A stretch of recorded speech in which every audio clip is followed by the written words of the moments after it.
Bismillahirrahmanirrahim. Alhamdulillahirrabbilalamin. Salatu wassalamu ala asyrafil anbiya'i wal mursalin sayyidina wa maulana Muhammadin wa ala alihi wa sahbihi ajma'in, amma ba'du. Asyhadu an la ilaha illallah wa asyhadu anna Muhammadan abduhu la nabiyya ba'da. Alhamdulillah hari ini kita bisa bertemu di pertemuan ke-13 ya, statistika sosial kelas 3D ya, 3D. Saya paksakan untuk siang kita ketemu karena kalau misalkan saya gabung di pagi seperti biasa, khawatirnya waktu untuk diskusinya berkurang, begitu ya. Jadi saya ambil siang saja, nanti teman-teman mungkin yang ada kuliah lain bisa menyimak lewat rekaman kita hari ini, gitu ya. Nah, untuk pertemuan ke-13, ini kita akan fokus diskusi dan membahas, gitu ya, terkait dengan data yang sudah teman-teman kumpulkan, kemudian analisis datanya, dan teman-teman bisa tanya apa yang kemarin mungkin sempat dibingungkan, gitu ya.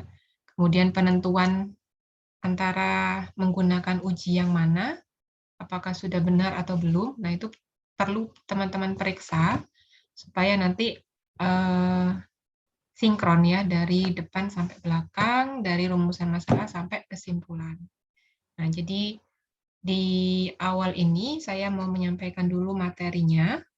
Nah, teman-teman bisa menyimak, memperhatikan kalau memang ada yang berbeda dengan yang teman-teman sudah dapat dari referensi lain,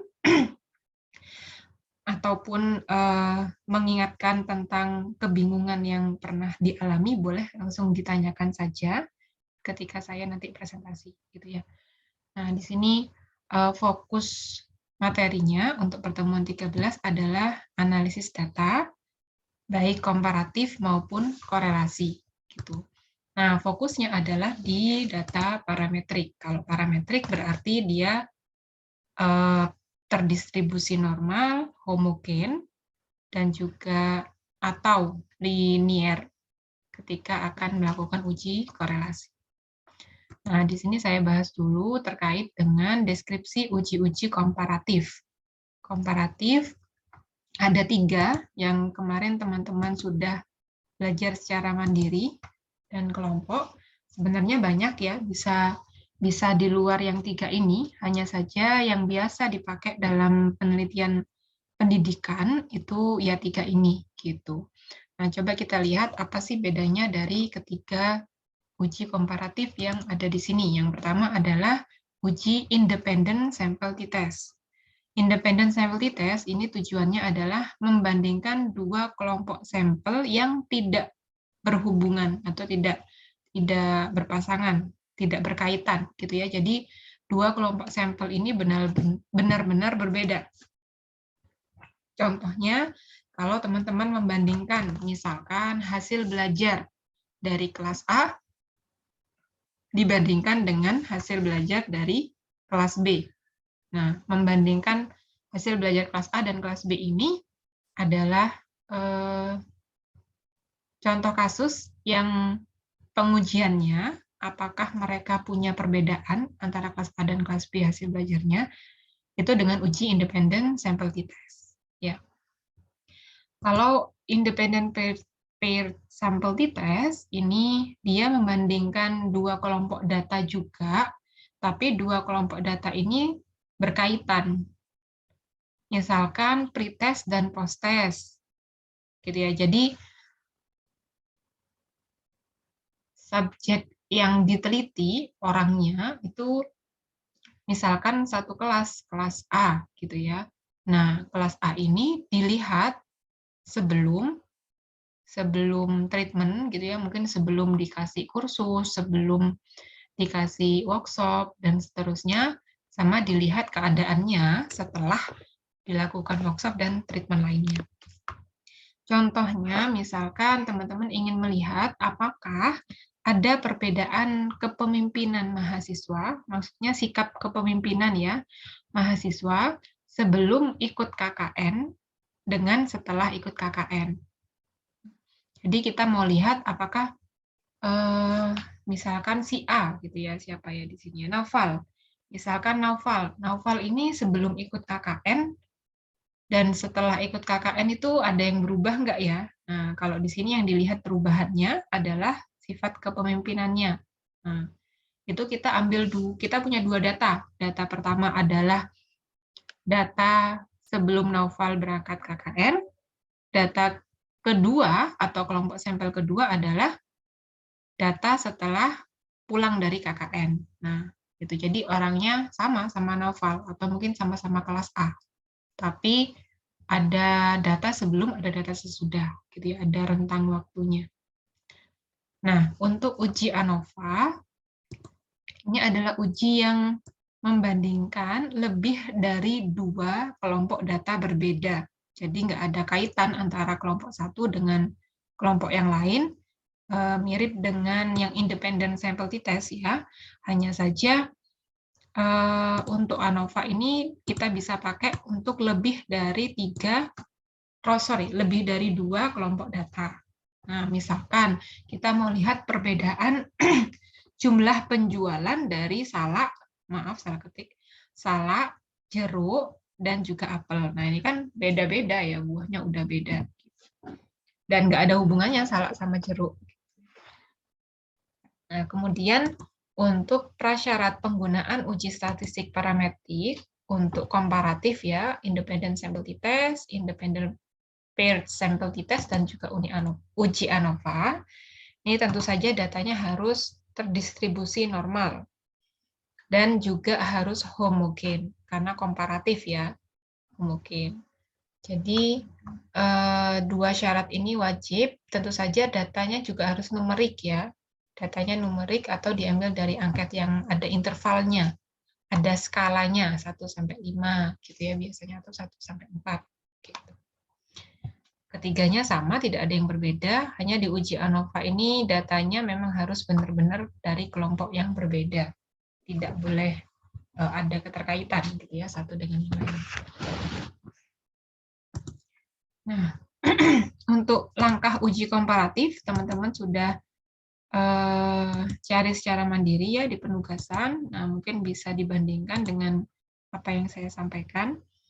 Yang untuk uji independent sample t-test, kita pakai analyze, compare means, independent sample t-test. Nah, untuk yang paired sample t-test, kita milihnya compare means, paired sample t-test gitu. Jadi sudah ada nama yang berbeda ketika kita mau menguji independent paired sample t-test atau independent sample t-test. Nah, untuk uji ANOVA sama, kita pakai analyze, compare means juga. Yang dipilih adalah one way ANOVA. Nah, yang perlu teman-teman perhatikan adalah jumlah variabel dan tujuan penelitian. Jangan sampai kalau dia punya korelasi, misalkan sebelum dan sesudah treatment Anda pakainya yang independent sample t-test, Kak. Boleh gitu ya. Hasilnya meskipun ada perbedaan ya tetap nggak valid gitu ya, karena bukan tempatnya menggunakan uji independent sample t-test. Nah, untuk pengambilan kesimpulannya, uji independent sample t-test adalah ketika nilai signifikansi lebih besar dari 0,05, maka ada perbedaan yang signifikan antara kedua kelompok. Jadi kelompok pertama dengan kelompok kedua, atau kelas A dengan kelas B, atau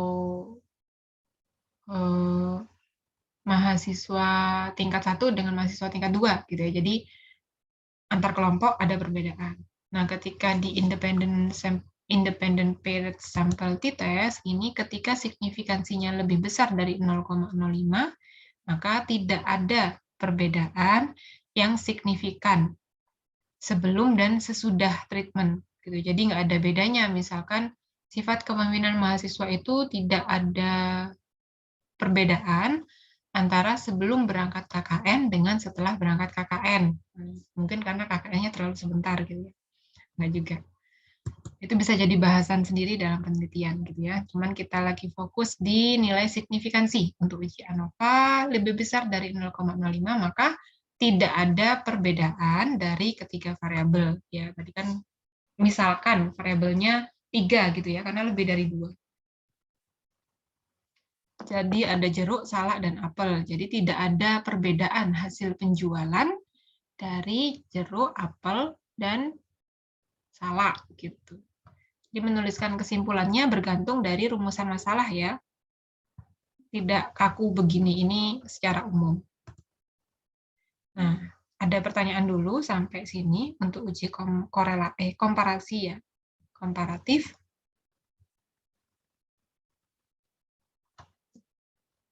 Oke, aman ya. Teman-teman yang pakai uji komparatif, ke sini kayaknya sedikit ya, ada atau ya sedikit. Mungkin banyakkan yang korelasi. Nanti diperiksa lagi ya, teman-teman. Pakainya yang mana? Apa harus pakai paired sample t-test atau independent sample t-test atau yang ANOVA? Kalau yang ANOVA jarang kayaknya ya, karena variabelnya saya batasi 2 kayaknya kemarin. Oke, nah sekarang kita lanjut ke korelasi atau asosiatif. Nah, untuk uji korelasi, di sini ada 3 cara yang bisa teman-teman gunakan untuk mengambil kesimpulan. Ada atau tidak pengaruh dari variabel A ke variabel B. Gitu ya. Nah, kemarin teman-teman juga sudah baca terkait dengan version product moment yang dikumpulkan hari ini terakhir ya. Tadi jam 12 ya. Version product moment, ada juga korelasi parsial, dan ada juga korelasi ganda. Nah, ini tambahan materi baru mungkin ya untuk pertemuan hari ini. Jadi, ada 3 jenis. Sama seperti komparatif ya, sebenarnya ada banyak cara, selain yang uji ini maksudnya, untuk melihat korelasi ataupun komparasi dari antar variabelnya. Tapi biasanya yang dipakai dalam penelitian pendidikan ya yang saya sebutkan di slide ini gitu ya. Jadi ada percent product moment, korelasi parsial, dan korelasi ganda. Nah, kita lihat dulu yang percent product moment. Ini untuk melihat atau mengukur keterkaitan antar variabel. Nah, jadi variabelnya di sini ada 2, antar variabel, variabel A dengan variabel B dengan C dengan D, gitu ya. Nah, selain itu juga bisa dimanfaatkan untuk mengetahui arah hubungan antar variabel. Arah hubungannya apa aja? Arahnya bisa positif, bisa negatif. Nah, nanti kalau teman-teman sudah nyoba di hasil perhitungan SPSS, dia ada yang nilainya negatif, ada yang nilainya positif. Nah, itu menunjukkan arah dari hubungan antar variabelnya. Nah, maksudnya apa kalau hubungannya positif? Nah, kalau arahnya positif, berarti ketika satu variabel naik nilainya, maka variabel yang lain juga naik nilainya. Misalkan, di sini ada contoh, apakah ada hubungan yang signifikan antara stres kerja dengan kinerja karyawan atau produktivitas, gitu ya.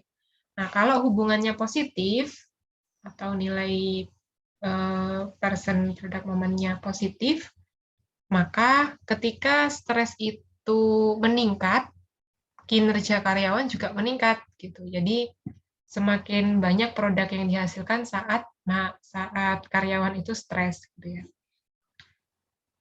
Nah, kayaknya juga nggak rasional. Nah, atau dia hubungannya negatif, arahnya negatif. Kalau negatif berarti ada satu variabel naik, variabel lainnya turun. Misalkan ketika ketika karyawan mengalami stres kerja yang meningkat, tinggi gitu ya, maka kinerja karyawannya turun, jadi rendah gitu. Kinerja karyawannya semakin rendah. Nah, itu negatif karena ada yang meningkat, ada yang menurun. Untuk korelasi parsial, nah ciri khasnya adalah variabel kontrol. Jadi ada satu variabel yang kita gunakan sebagai variabel kontrol untuk variabel yang lain. Nah, jadi jenisnya ada 3 di situ ya. Kalau penelitiannya pakai korelasi parsial, berarti dia punya variabel independen, punya variabel dependent, dan juga punya variabel kontrol. Nah, untuk contoh rumusan masalahnya, bisa teman-teman baca juga. Misalkan di sini peneliti ingin melihat apakah ada hubungan antara kedisiplinan kerja dengan produktivitas dengan kepemimpinan sebagai variabel kontrol. Jadi ada satu variabel yang kita pakai sebagai acuan, kemudian dari variabel kalau di sini kepemimpinan itu kita ambil nilai variabel yang lain. Kayaknya teman-teman tidak ada yang pakai korelasi parsial ya, karena variabelnya tidak ada yang menggunakan variabel kontrol dalam penelitiannya. Jadi tidak ada yang perlu menggunakan korelasi parsial. Tapi nanti kita juga bahas langkahnya ya untuk mencari korelasi parsial. Siapa tahu nanti teman-teman ketika melaksanakan penelitian di semester 6 atau 7, nah ada yang tertarik untuk pakai variabel kontrol. Nah, jenis yang lain dari korelatif sendiri adalah korelasi ganda. Nah, korelasi ganda ini gimana? Ketika kita ingin tahu keeratan hubungan antar variabel secara simultan. Nah, maksudnya simultan ini gimana? Simultan ini misalkan teman-teman pengen tahu hubungan antara kualitas produk, harga produk, dan kualitas layanan penjualan produk, misalkan, terhadap minat beli konsumen. Gitu. Jadi ada 3 variabel, di sini ya, di contoh ini ada 3 variabel independen, 3 variabel bebas, yaitu kualitas produk, harga, dan kualitas layanan.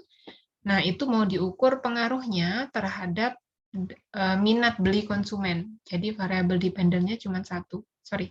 Variabel independennya cuma satu, yaitu minat beli konsumen. Jadi bedanya kelihatan banget ya antara person product moment, korelasi parsial, dan korelasi ganda.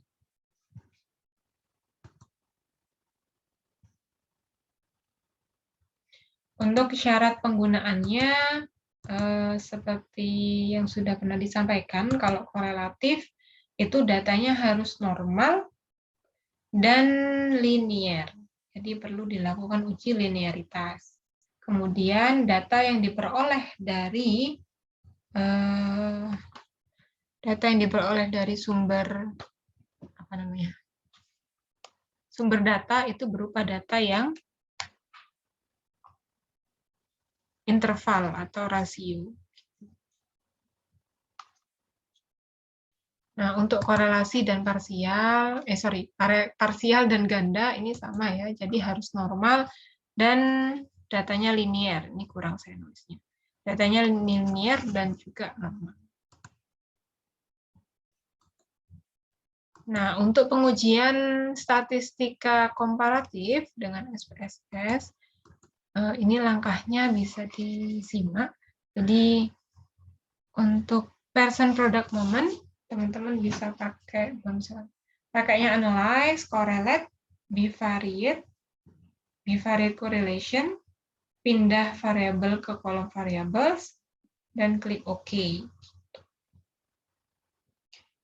Nah, untuk korelasi parsial, ini teman-teman sama ya, pilihnya analyze, correlate parsial. Jadi, kalau korelasi parsial, milihnya yang correlate parsial. Kalau person product moment, milihnya yang correlate aja. Dan diteruskan, gitu ya. Kemudian untuk korelasi ganda, nah ini sudah masuk ke regresi ya. Jadi silakan diklik analyze, kemudian regression. Kemudian linear, masukkan variabel sesuai pola. Gitu. Nah, yang perlu diperhatikan adalah pengambilan keputusannya ya. Pengambilan keputusannya untuk person product moment itu jika nilai signifikansi lebih besar dari 0,05, maka tidak ada hubungan. Tidak ada hubungan antara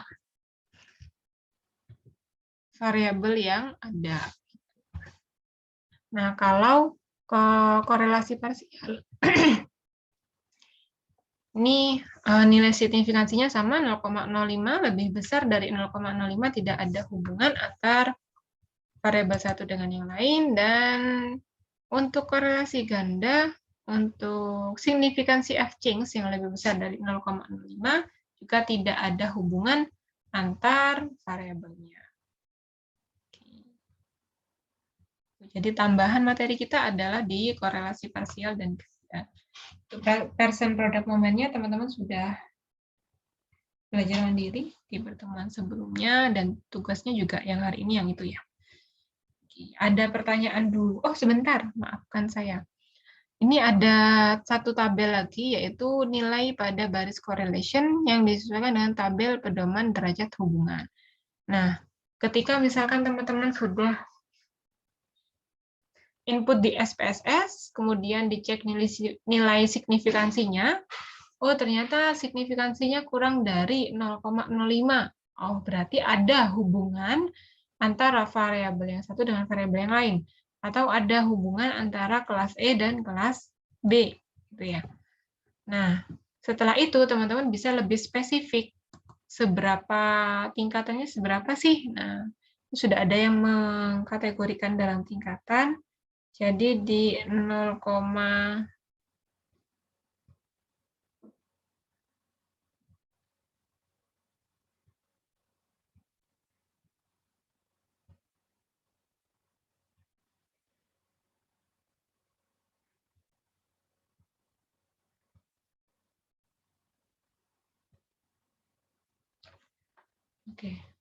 sorry.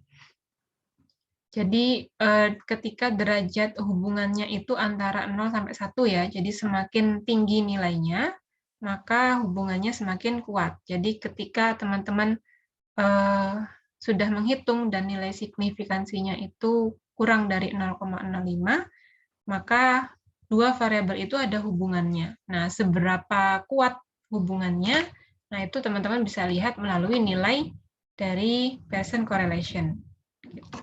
Kalau nilainya 0,40 berarti hubungannya sedang, gitu ya.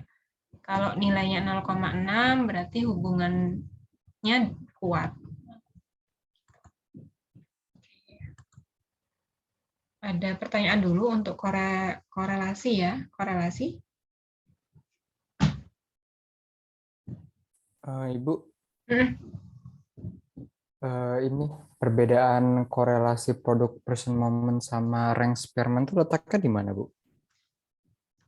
Rank Spearman itu apa istilahnya?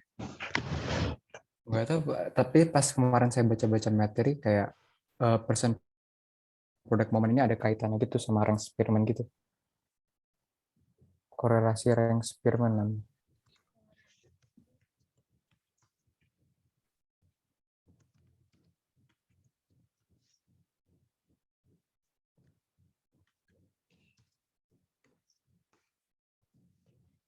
Sambil saya cari jawabannya, Duta ya. Teman-teman ada pertanyaan lain, mungkin Raymond juga untuk mencari data hubungan.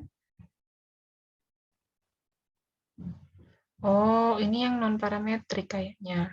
Berbentuk ordinal.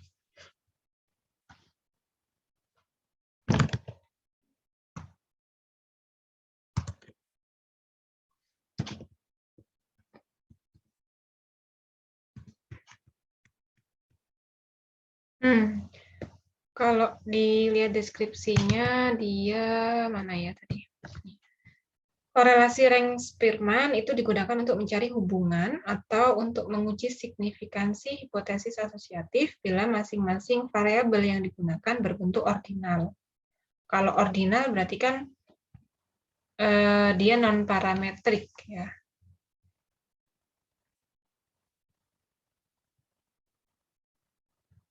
Coba saya baca lagi. Karena kalau di parametrik, datanya kan harus skala ya, interval atau skala. Rasio. Satunya ordinal itu apa? Nah, ya bukuku.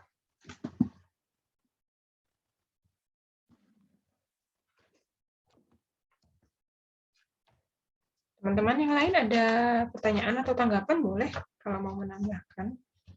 Mungkin ada yang dapat referensinya atau sama-sama dapat referensinya apa itu tadi? Korelasi rank Spearman.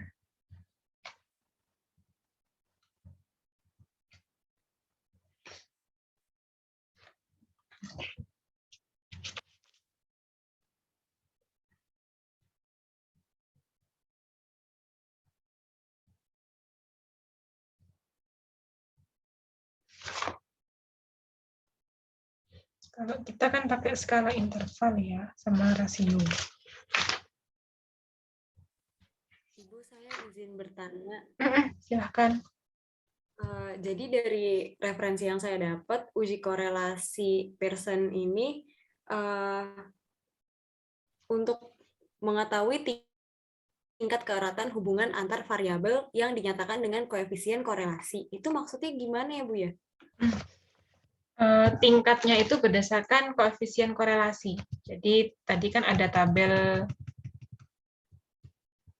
mana tadi tabel? Oke. Pearson correlation tingkatnya itu kita apa namanya ya? Kita kelompokkan lagi. Jadi tadi saya bilang ketika uji Pearson product momennya menunjukkan signifikansi yang kurang dari 0,05. Berarti kan kesimpulannya ada hubungan antara variabel satu dengan variabel yang lain. Nah, tingkat hubungannya itu seberapa gitu ya. Kalau misalkan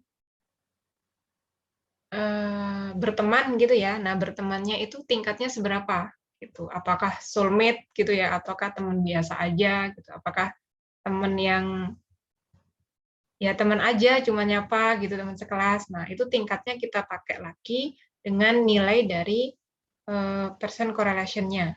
Jadi ada tingkatan lagi. Tingkatannya sesuai dengan tabel ini gitu. Jadi meskipun dia sudah dinyatakan dalam simpulan dari nilai signifikansi, kita masih bisa mengkategorikan lagi keeratan hubungannya itu tingkatannya di mana sih gitu. Apakah rendah, sangat rendah, sedang, kuat, atau sangat kuat. Berarti nanti tingkat hubungannya itu ditentukan kalau misalkan udah diuji SPSS ketemu nilai korelasi Pearson-nya ini, Bu. Betul, betul. Jadi ada setelah SPSS keluar tabel. Di tabel itu kan ada banyak data ya biasanya. Nah, teman-teman cari yang barisnya itu ada tulisannya nilai Pearson correlation-nya poinnya berapa. Nah, itu yang dipakai. Bawahnya ada signifikansi juga. Oke, terima kasih juga. Bu, maaf mau nanya. Silakan Rizky. Bu, bagaimana Bu jika kita mendapatkan korelasi tapi yang tidak kita harapkan gitu loh Bu. Misalkan harapannya itu ada hubungan antara variabel A dengan variabel B. Ternyata setelah dicek korelasi, nilai signifikansinya lebih besar dari 0,05 gitu. Iya. Ya, nggak apa-apa. Ya sudah, terima aja dengan lapang dada. Gitu. Oh, jadi solusinya cuma bisa menerima gitu doang Bu. Iya, betul sekali. Nah, kalau dalam penelitian sebenarnya, nanti mungkin teman-teman kalau memang ambil korelasi, nah teman-teman pasti punya teori dasar untuk melihat apakah variabel satu ini punya hubungan atau tidak dengan variabel yang lain. Nah, dari teori itu akan muncul hipotesis. Oh, kayaknya ada nih hubungan, harusnya ada hubungan nih antara dua variabel ini. Setelah diperiksa tidak ada hubungan, nah itu baru bisa ditelusuri lagi. Dicek lagi ada kesalahan di mana dan seterusnya. Nah, namun untuk data yang sekarang yang teman-teman ambil, itu kalau saya bilang datanya valid atau tidak, itu tidak bisa dijamin gitu ya, karena mungkin ada banyak faktor dari diperolehnya data. Terutama mungkin yang hasil belajar, karena hasil belajar itu kan saya minta teman-teman karang sendiri. Ya, padahal hasil belajarnya kan harusnya disesuaikan dengan hasil belajar subjek yang mengisi kuesioner. Nah, jadi mungkin faktor itu juga bisa menjadi salah satu alasan kenapa hasilnya ketika diuji korelatif dengan Pearson product moment, kok ternyata nilai signifikansinya lebih besar daripada 0,05, sehingga disimpulkan tidak ada hubungan yang signifikan antara motivasi belajar dengan hasil belajar. Nah, nggak apa-apa. Jadi untuk kasus dalam mata kuliah ini tidak masalah kalau memang hasilnya seperti itu, gitu ya. Jadi pengambilan kesimpulannya memang sudah harus benar sesuai dengan ketentuan pengambilan kesimpulan yang ada dan alurnya juga sudah betul, gitu.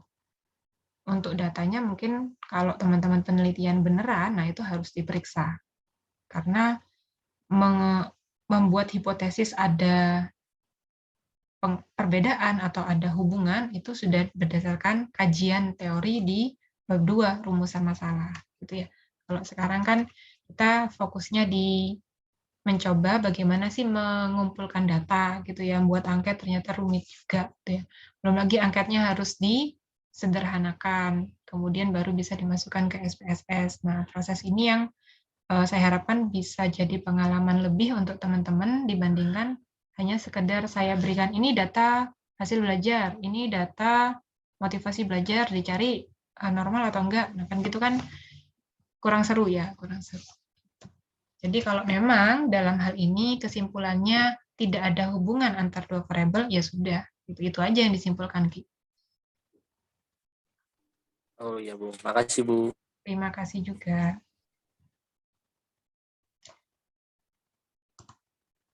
Ada lagi teman-teman? Nah.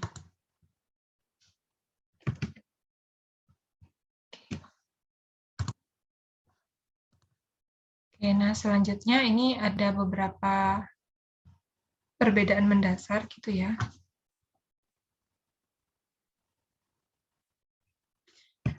Dari ketiga, teman-teman kemarin juga sudah sempat lihat deskripsi, komparasi, korelasi, dan ada satu lagi sebenarnya regresi.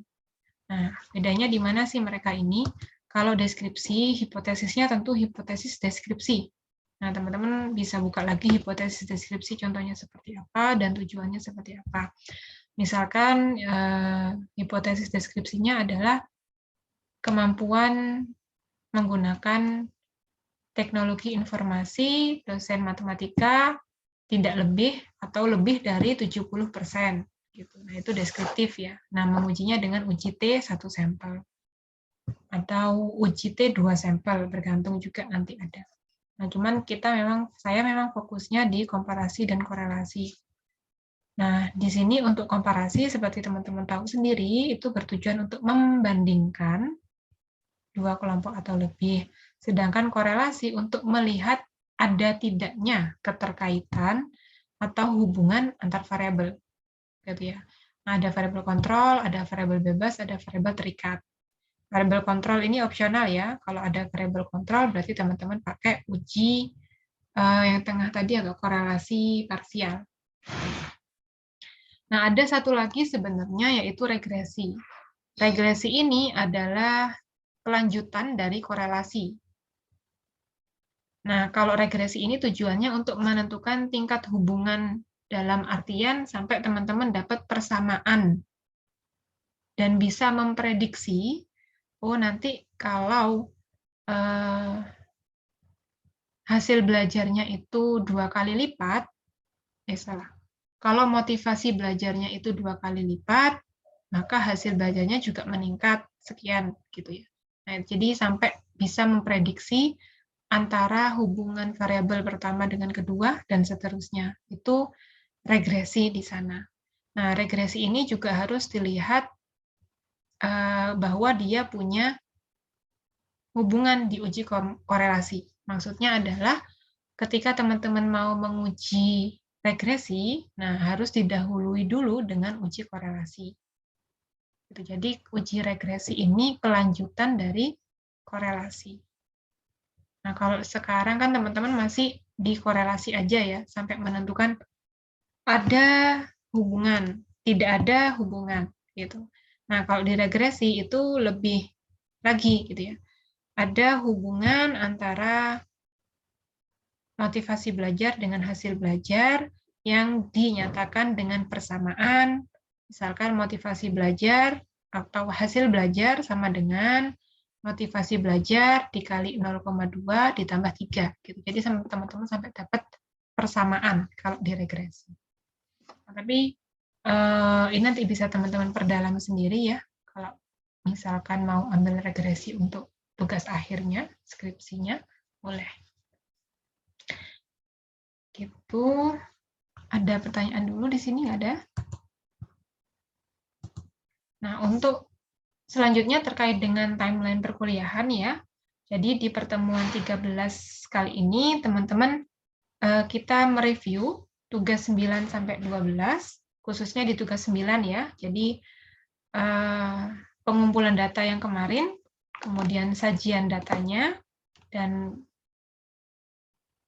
mengambil ujinya benar atau enggak gitu ya. Jangan sampai ujinya korelasi, teman-teman pakai uji paired sampel t-test. Nah, kan nggak nyambung ya. Nah, untuk pertemuan selanjutnya, pertemuan 14, itu saya harap teman-teman bisa menyusun laporan dari serangkaian kegiatan gitu ya. Dari tugas 9, kemudian sampai pengujian hipotesis, H0-nya ditolak atau diterima, kemudian sampai kesimpulan, kayak tadi ya. Mungkin sebagian sudah selesai sampai kesimpulan, nggak apa-apa, nanti bisa tinggal dipindah ke laporannya. Nah, format laporannya saya buatkan dulu. Format laporan ini kayak cover gitu ya. Kata pengantar nggak usah, nggak ada. Jadi cover, daftar isi, kemudian nanti baru isinya poin A itu apa, poin B apa, poin C apa. Nanti teman-teman bisa tinggal pindah kalau memang yang kemarin sudah selesai sampai ke kesimpulan. Nah, nanti di pertemuan 14 tolong dirapikan lagi. Dirapikan, kemudian dipelajari kembali.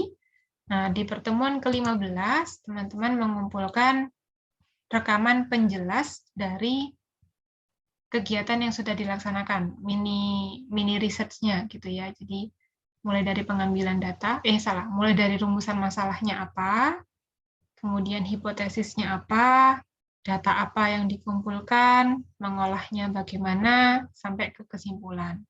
Nah, itu disajikan dalam rekaman penjelas, durasinya 15 menit ya maksimal. Nah, kalau teman-teman sudah selesai menyusun laporan, laporannya aja ditampilkan gitu nggak apa-apa. Dalam bentuk file Word ya, file Word-nya aja ditampilkan nggak masalah. Teman-teman bisa memperjelas apa yang sudah ditulis di laporan. Nah, untuk pertemuan ke-16 atau UAS, rencana saya insya Allah lisan ya. Jadi mungkin satu orang sekitar 5 menitan gitu, 5-7 menit lah, biar nggak lama-lama. 5-7 menit.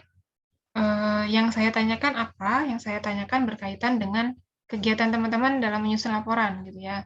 Misalkan kenapa pakainya uji paired sampel t-test gitu. Kenapa apa lagi? Ya sekitar itulah. Jadi pastikan bahwa teman-teman tahu apa yang ditulis di laporan dan alasannya gitu ya. Jadi tidak hanya pakai ini, pokoknya ini gitu. Tapi coba didiskusikan lagi, diramu lagi supaya satu kelompok itu bisa dapat pemahaman yang sama terkait dengan laporannya. Itu saja untuk kabar timeline perkuliahan kita. Ada pertanyaan dulu mungkin? Ibu, untuk laporannya nanti per kelompok apa individu ya?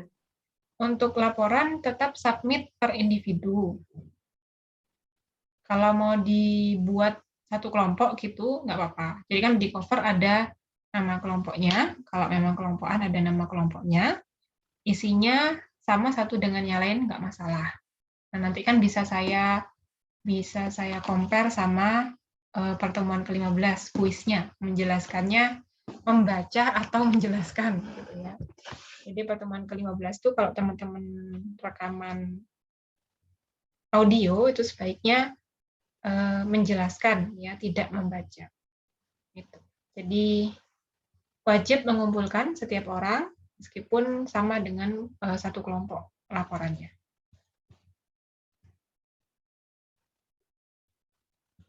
Ada pertanyaan lagi, teman-teman?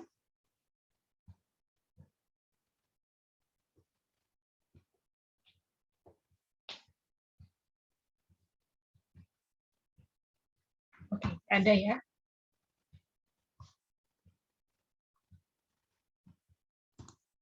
Yang belum presensi, silakan presensi sekarang.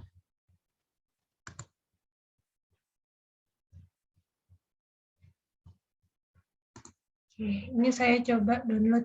Ini yang mengumpulkan tugas 9 kayaknya 50% aja ya. Oh ya, teman-teman yang entah apa yang terjadi gitu ya, sehingga waktunya habis belum sempat mengumpulkan tugas, tidak ada tugas pengganti, nggak ada. Tugas tambahan juga nggak ada, saya nggak punya waktu koreksi. Jadi teman-teman tinggal memeriksa lagi mana tugas yang belum disubmit ataupun belum dikumpulkan, disimpan filenya ya, dijawab dulu deh, dijawab dulu, kemudian disimpan filenya. Nanti ketika saatnya saya bilang yang belum mengumpulkan tugas silakan disubmit di mana gitu, nah itu baru harus langsung dikumpulkan gitu ya. Oke, nah ini saya minta izin Anjeli, saya share screen jawabannya ya. Nah ini yang keliru mengumpulkan tugas juga ya. Jadi ada beberapa yang tugas 9 harusnya tentang analisis data, ternyata tentang tugas sebelumnya. Nah, ya, disimpan ya Rizky ya. Tugas 9 sama 10-nya disimpan. Jangan sampai hilang. Kalau hilang ya ngerjakan lagi kapok. Oke, yang salah tugas juga ya. Tugas 10 ke tugas 9 gitu. Nah, ini sebentar. Ini tugas berapa nih? Oh, ini kayaknya ya. Anjeli kayaknya yang keliru tugasnya. Saya tak ganti. Ini tugas 8 kayaknya.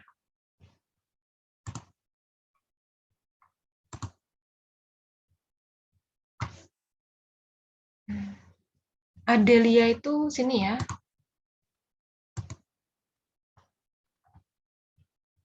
Adelia itu kelas ini bukan?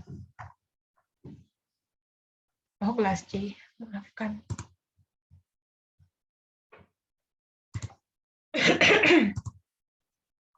Siapa ya? Tadi sudah saya buka. Nuri Emilia. Nuri kelas ini.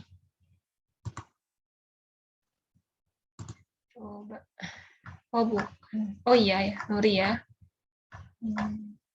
Kelas D. Ya ini nanti. Teman-teman kalau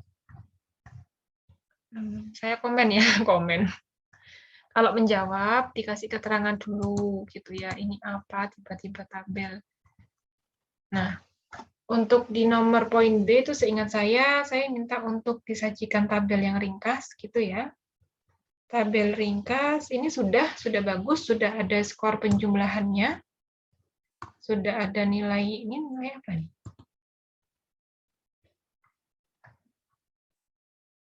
Nuri ada? Ada, Bu. Oke. Nuri ini nilainya nilai apa? Rata-rata lah. Apa nih?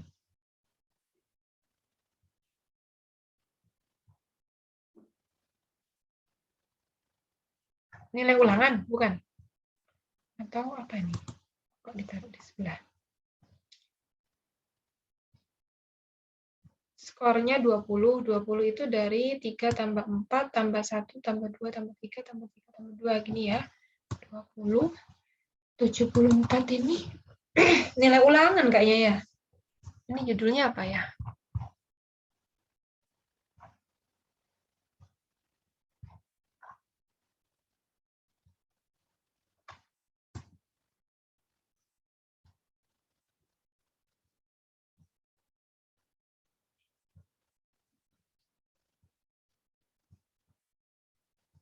Nilai apa nih Nuri?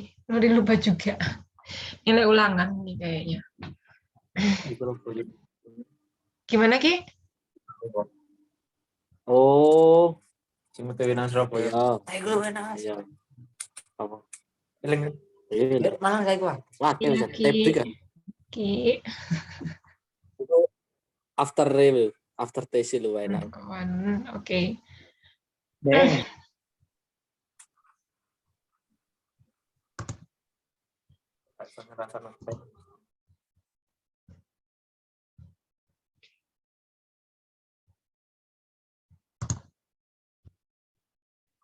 Kayaknya nilai ya ini Nuri ya. Nilai ulangan ya? Iya, mungkin ya? itulah nilai ulangan, Bu. Oke, dikasih keterangan lengkap. Saya pikir persentase per 100-nya. Apa 180 ya ini? Oke, jadi ini sudah bagus ya, sama Nuri sudah diringkas dengan ada identitas nomor, nama, kemudian skor, gitu ya. Jadi skornya dihitung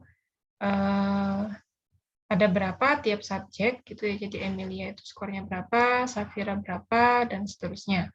Nah, jadi kalau teman-teman sudah dapat data mentah dari Microsoft, dari Google Form, mentah itu kan ya. Nah, itu kalian jumlah, jadi datanya disederhanakan. Tidak mentah saja, kemudian dimasukkan ke SPSS, jadinya banyak. Nah, ini jumlahnya ke samping. Kenapa nggak dijumlah ke bawah?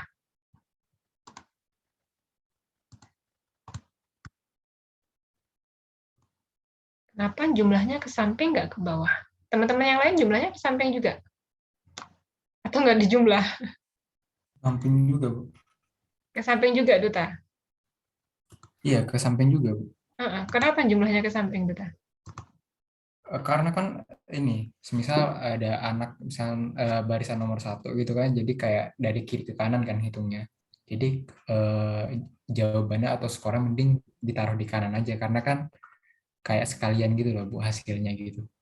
Hasil penjumlahan dari item jawaban itu gitu. Oke. Kalau ke bawah, kamu dapat apa? Nggak ke bawah aja?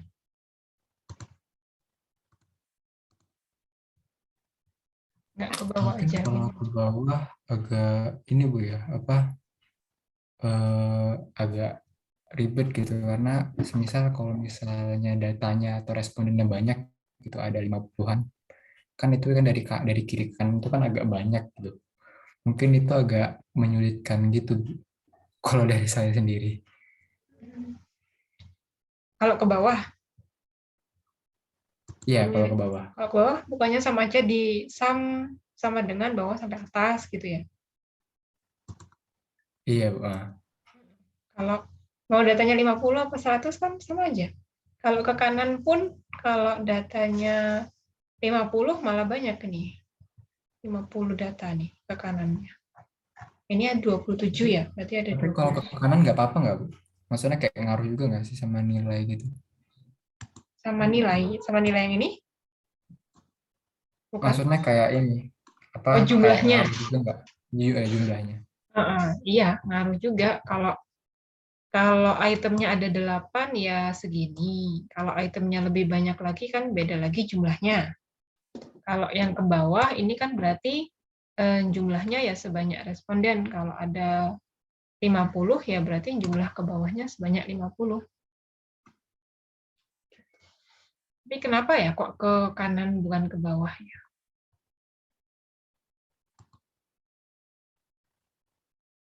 Kalau ke bawah boleh nggak?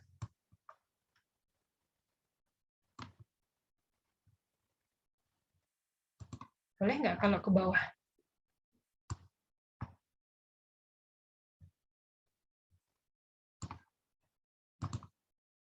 Ada yang jumlah ke bawah mungkin?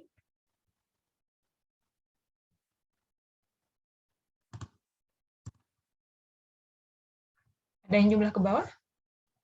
Nggak ada, ke kanan semua. Dari 22, teman-teman ke kanan semua. Trias ke kanan.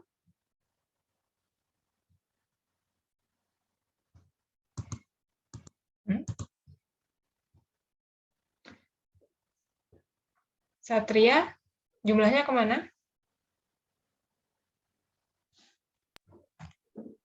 Ke samping, Bu. Ke samping Bukan juga. ke bawah. Oke, Iya. kenapa? Kenapa ke samping? Kayak lebih enak gitu aja, Bu. Lebih kayak memudahkan juga. Menurut saya sih gitu aja. Gitu sih, Bu. Ngefek kemana sih kalau jumlahkan ke samping sama ke bawah?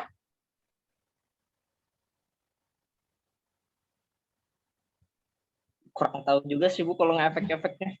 Ya, pengaruhnya kurang tahu. Oke, menurut insting kayaknya harusnya dijumlah ke samping. Iya. Oke.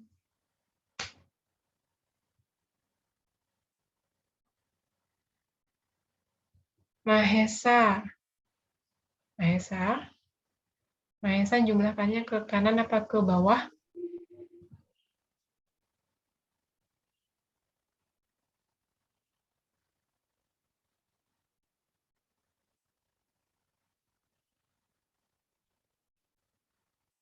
Mahesa, belum di-unmute?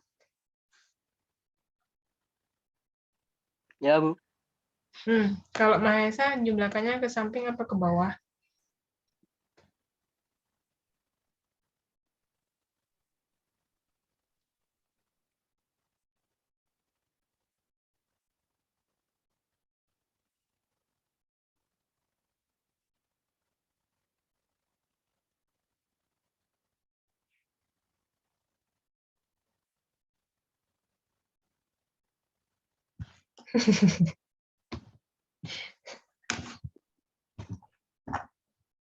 Mahesa habis jawab iya Bu hilang. Mahesa suaranya nggak masuk loh. Ya, Bu, masih bingung, Bu. Oh, masih bingung. Kalau Mahesa jumlahkannya ke kanan atau ke bawah?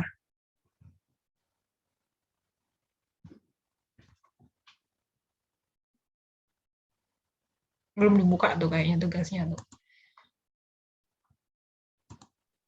Oke. Belum. Belum ya. Oke, benar ya. Tadi teman-teman jawabnya memang kita jumlahkannya ke kanan mengikuti nilai. Ya, jadi nilai yang teman-teman dapat itu kan nilai per individu, per subjek. Jadi motivasi belajarnya juga per subjek. Gitu. Makanya jumlahnya ke kanan. Kalau kita jumlahnya ke bawah, ini kita akan dapat jumlah dari indikator pertama, indikator minat belajar yang pertama, indikator minat belajar yang kedua, indikator minat belajar yang ketiga. Jadi parsial dari indikatornya. Kalau kita jumlahnya ke samping, nah ini kita bisa ambil nilai skor untuk minat belajar dari semua item yang diberikan ke siswa. Ya, jadi sudah betul sebenarnya tadi jawabannya. Cuman kalau ditanya gitu kok jadinya bingung ya. Nanti kalau UAS saya tanyanya gimana terusan. Biar nggak bingung. Nah, untuk tabelnya atau diagramnya, tabelnya sudah oke, diagramnya ini disajikan dua ya sama Nuri ya. Ada yang, ini hasil belajar ya, Nuri. Bentar, saya kok jadi bingung. Ini skornya 1 itu 70-an. Berarti ini hasil belajar ya. Kalau di judulnya apa namanya tabel ditulis nilai, di sini nilai aja gitu, atau nilai hasil. Nilai siswa ya berarti.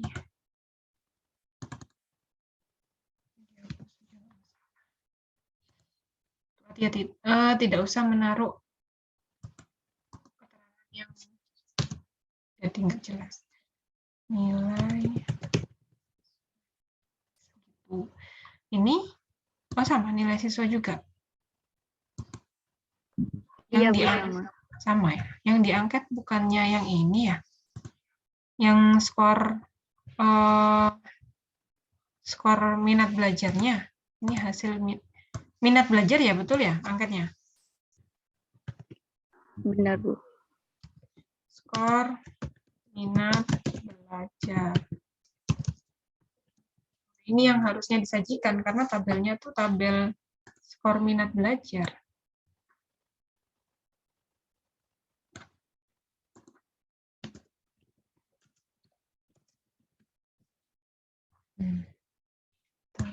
Jadi skornya sejanya harus disajikan, jadi nomor, kemudian skor gitu boleh. Ini misalkan saya pindah ke Excel 1-27 ya. Baik, 1-27.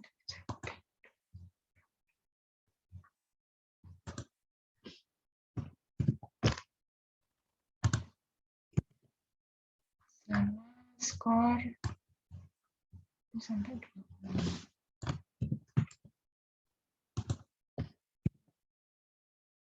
Nah,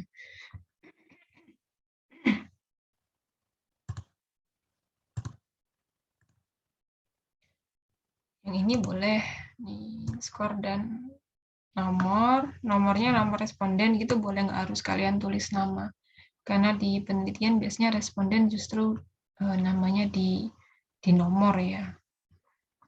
Insert recommendation chart bisa pakai yang ini. Nah, jadi 1 sampai 27 responden.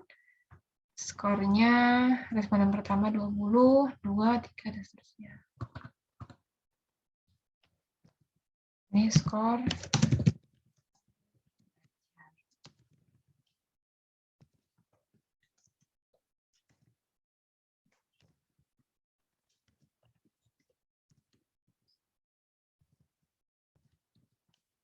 Begini harusnya.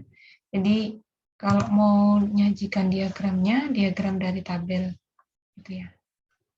Sudah oke sebenarnya.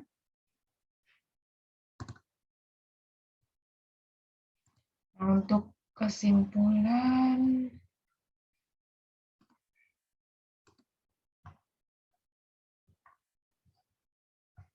oke, ini uji normalitas.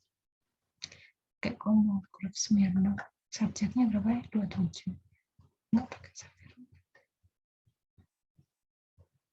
0,2 normal. Oke. Nah, ini ujinya untuk kelompoknya Nuri sudah sampai mana? Komparatif ya ini ya?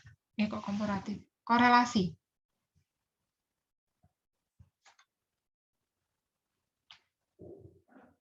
Nuri korelasi atau komparasi?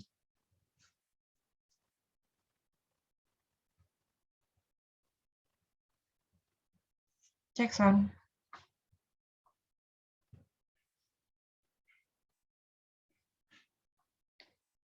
Oke, kalau dilihat dari minat belajar dan hasil belajar, nilai ini ya, atau hasil belajar, berarti pakainya korelasi. Kalau korelasi ada 2, berarti pakai person product moment ya. Jangan lupa diuji linearnya dulu. Linear atau enggak. Ada pertanyaan teman-teman yang lain mungkin terkait dengan uji yang dilakukan? Pemilihannya jangan sampai keliru ya. Kalau komparatif nggak boleh diuji dengan person product moment. Sama kalau korelatif juga nggak boleh pakai uji paired sample t-test atau independent sample t-test, nggak boleh.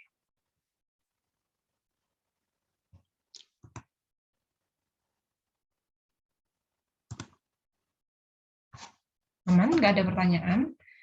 Kalau tidak ada, Bu, izin bertanya Bu. Tadi silakan. saya dengarnya lambat-lambat.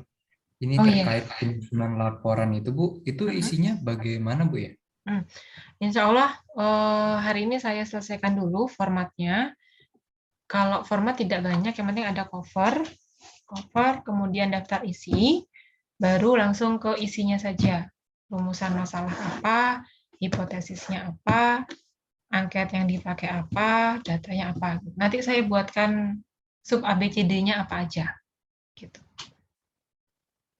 Baik Bu, terima kasih banyak Bu. Terima kasih banyak juga Duta. Ada lagi untuk pertemuan hari ini berarti tidak ada diskusi dan penugasan di LMS ya. Baik pertemuan 14 dan 15 juga tidak ada. Teman-teman silakan melengkapi laporan dan pertemuan 15 silakan mensubmit video penjelas ya. Untuk jadwal untuk laporannya deadline minggu depan, Bu. Untuk laporannya teman-teman bisa saya kasih waktu 2 minggu sampai ke pertemuan 15 gitu ya. Dan saran saya diselesaikan sebelum teman-teman buat video. Jadi biar nggak kesulitan menjelaskan menjelaskan penelitiannya seperti apa. Kalau ada laporan kan bisa ada pedoman untuk menjelaskan. Untuk laporan saya kasih waktu 2 minggu, jadi bisa teman-teman kumpulkan bareng sama, nggak bareng ya, bisa dikumpulkan di pertemuan ke-15. Untuk videonya berarti bisa dikumpulkan kalau pertemuan ke-16 nanti, oke, boleh pertemuan ke-16 seminggu setelah pertemuan ke-15 berarti ya. Tanggal berapa itu berarti? Tanggal 19 Januari. Gitu. Jadi ada waktu untuk mencermati lagi data yang teman-teman dapat dan juga merapikan ya. Merapikan laporannya. 2 minggu tuh saya kasih waktu agak banyak karena saya harap laporannya bisa terbaca dengan bagus. Ada pertanyaan lagi, teman-teman?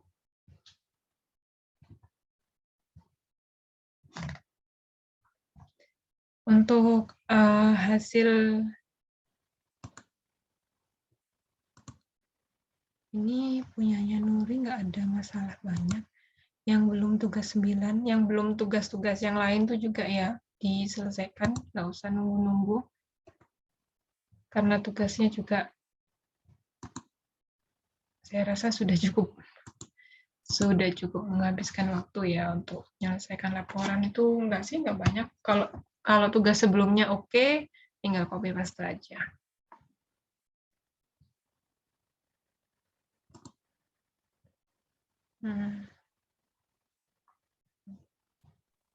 Bu, saya mau tanya, Bu. Boleh, silahkan.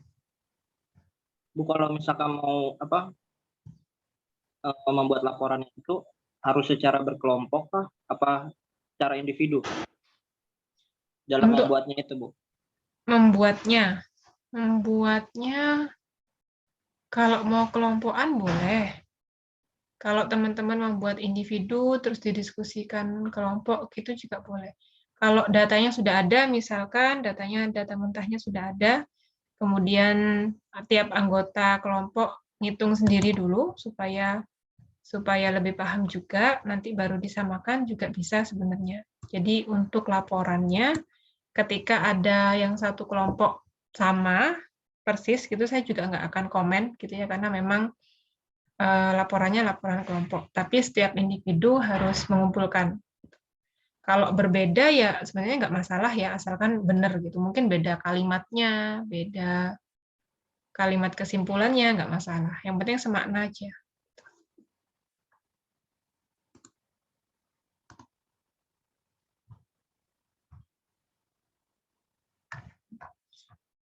Sama tugas, ya. Oke deh. Baik, Bu. Terima kasih. Terima kasih juga. Sambil diperiksa juga ya, teman-teman di tugas sebelumnya itu masih ada yang belum buat diagram, ada yang belum buat tabel. Nah, harapannya nanti di laporan bisa dilengkapi. Seperti tadi yang sudah contohnya punya Nuri tadi ya, tabelnya ada, diagramnya ada, meskipun harus di-revise lagi diagramnya. Nah, nanti bisa di-revise di laporan aja.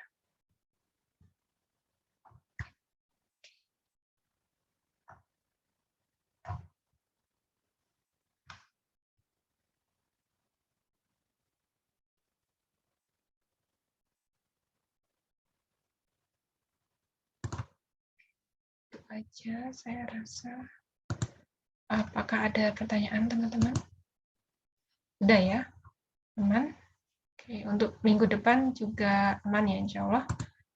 Oke. Kalau tidak ada pertanyaan dari 21 yang hadir, kayaknya yang lainnya kuliah ya. Terima kasih atas waktu yang diluangkan.